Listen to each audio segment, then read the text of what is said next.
রানী বলে, কিছু বলবেন? সারাদিন অনেক কাজ করেছি, একটু ঘুমাতে তো হবে। তখন জয় বলে, কাল থেকে মেজো বৌদির সাথে একটু রান্নার কাজে সাহায্য করবেন, আমি টাকা বাড়িয়ে দেব। এরপর তারা সেখান থেকে চলে যায়। এদিকে আনিশা পিকলুর কাছে পৌঁছায়। অন্যদিকে রানীও আছে। আনিশা পিকলুকে বলে যে টাকাটা চেয়েছিল পুরোটা ক্যাশে আছে। আর শোনো, আমাকে ঠকিয়ে যে তুমি বাঁচতে পারবে না সেটা আশা করি তুমি বুঝতে পেরেছো। তখন পিকলু বলে, টাকা দিলে পিকলু কথার খেলাপ করে না, আর আমি বিদেশ চলে যাব। আমার আর আপনার রাস্তা আলাদা। এই বলে পিকলু চলে যেতে ধরে। তখন আনিশা বলে, আমি না তোমার উপর ভরসা রাখতে পারছি না।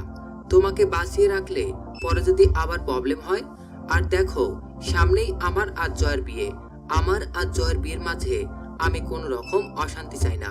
সুতরাং তোমাকে বাঁচিয়ে রাখাটা বোকামি হয়ে যাবে। তখন পিকলু বলে, আমি জানতাম তুমি এরকম কিছু একটা করবেই, তাই আমি আগে থেকে আটঘাট বেঁধে এসেছি। এরপর আনিশা তার গুন্ডাদের ডাকে আর বলে, এমন ভাবে মারবে পৃথিবীর কেউ যেন এর বডি খুঁজে না পায়। এরপর আনিশা সেখান থেকে চলে যায়। গুন্ডারা পিকলুকে মারতে যাবে, তখনই রানী এসে সবাইকে মারতে থাকে। পরে সকলে সেখান থেকে পালিয়ে যায়। এরপর রানী পিকলুকে বলে, আনিশাতি যেই চালে চালুক না কেন, সব রানীর হাতের মুঠোর মধ্যেই থাকবে।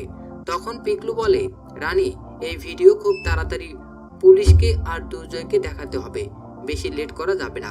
তখন রানী বলে, না পিকলুদা, এখন দেখালে হবে না, আগে একটা সলিড প্রমাণ জোগাড় করতে হবে, যাতে একবার ধরা পড়ার পর আনিশাদি আর জীবনেও জেল থেকে ছাড়া না পায়। তো দর্শক, এই ছিল তোমাদের রানী ধারাবাহিকের আজকের আপডেট। পরবর্তী আপডেট সবার আগে পেতে আমাদের চ্যানেলটি এখনই সাবস্ক্রাইব করুন।